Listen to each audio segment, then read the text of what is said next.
아시는 것처럼 우리가 부천시가 뉴타운이 집권 해제된 이후로 한 1년여가 지났는데요.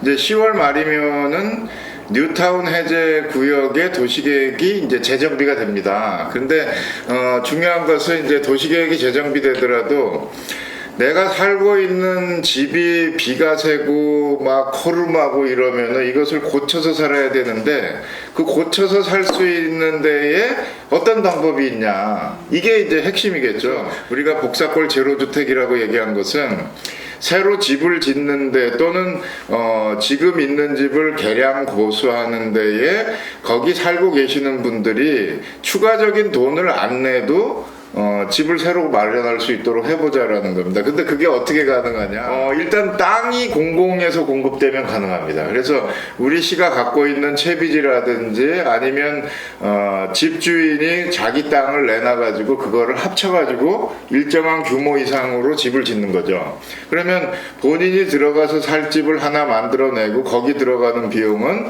이제 추가로 임대주택을 만들든지 아니면 일반 분양하는 집을 만들어가지고 비용을 상쇄시키는 겁니다. 그래서 거기 살고 있는 분은 한 푼도 더 안 내도 새 집에서 이렇게 살 수 있도록 하는 주거복지 사업인데요. 이것을 우리 부천시하고 경기도시개발공사하고 그리고 LH하고 합작을 해가지고 정부 정책과 연계해가지고 진행을 해보려고 합니다. 그래서 이것이 가능한 지역들을 우리가 한 6군데 지금 꼽고 있는데요.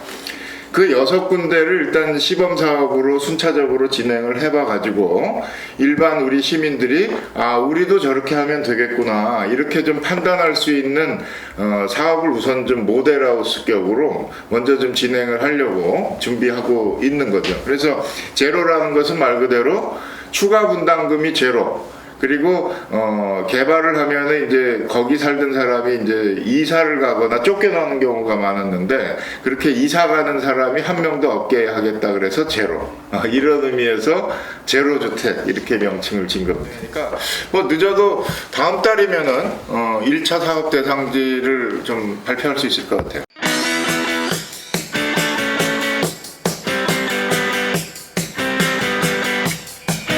그걸 풀어보면은 A2Z입니다. 그래서 아토즈 이렇게 부르는 건데 원래 처음부터 끝까지 재개발 재건축 사업에 필요한 모든 과정을 시가 지원하겠다, 이런 의미입니다. 추진위원회를 구성하고 조합을 구성해서 이제 일을 진행하는데 재개발 재건축의 경우에 이런 일들을 주민들이 잘 모르잖아요. 법률도 그렇고 뭐 계산해야 되는 것도 많고 설계도 해야 되고, 그래서 그런 일을 대행해 주는 게 정비업체였습니다. 정비업체.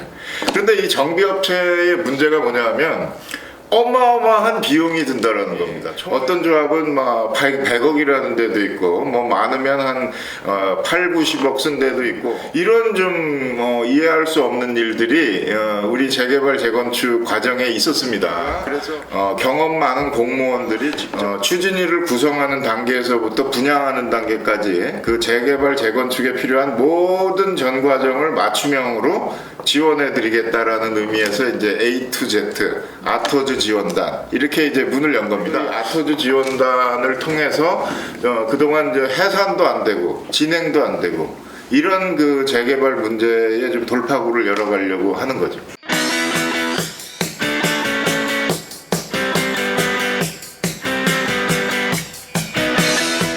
예, 그 영상단지 이제 사업자로 신세계가 선정이 됐는데 그 과정에서 부지 일부를, 그러니까 이제 매각 조건으로 사업자 선정이 이루어진 거거든요. 근데 그 시의 땅을 일종의 이제 매각하는 거기 때문에 사전에 의회 동의를 받아야 되는 거 아니냐, 이제 이게 그 논란의 이제 초점인데 그건 사실과 다른 겁니다. 그러니까 우선 협상 대상자로 신세계를 선정한 건데 이 협상 과정을 통해서 구체적으로 신세계가 그 대상 토지의 몇 퍼센트를 어느 가격에 우리가 매입하겠다, 이것을 이제 60일 동안의 협상 과정을 통해서 이제 확정하는 겁니다. 그러면 그 확정된 계획을 우리가 의회에 보고를 해서 이러이러하게 우리가 매각을 할 계획인데 동의를 해 주십시오. 이제 이렇게 하는 거거든요. 그러니까 지금은 본격적인 매각안을 만들기 위한 사전 협상 과정이기 때문에 이것은 의회 동의가 필요하지 않은 겁니다. 그 과정에서 협상된 내용은 의회는 물론이고 이제 언론 발표 또 시민 보고회 이런 걸 통해서 신세계가 구체적으로 이런 계획을 제출했습니다라고 설명을 하고 이제 동의를 받는 절차를 이제 들어가게 되는 거죠. 그게 빠르면은 한 11월 말쯤에 들어갈 수 있을 거로 보고 지금 우리가 이제 협상 개시를 준비하고 있는 그런 단계입니다.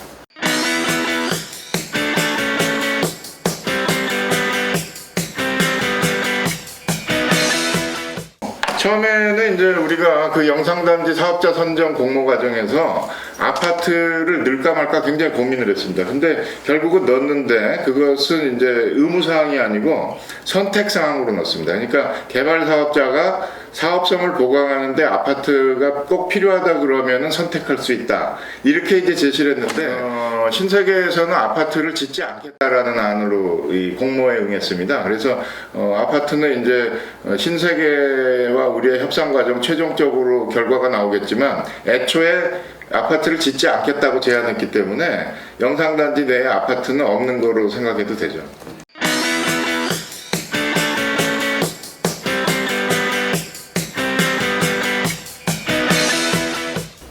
우리 그 시민 여러분들의 참여만큼 또 관심만큼 부천시가 발전되는 것 같습니다. 그래서 우리 문화도시 부천으로 발전해 가는 데 있어서 여러 가지 아이디어들도 많으신 분들이 많은데 늘 우리 시정에 좀 그 의견을 주시고 그런 의견이 여력이 되는 대로 한번 좀 자원봉사 방식이든 아니면 직접적인 참여 방식이든 꼭 함께 해 주실 것을 부탁드립니다.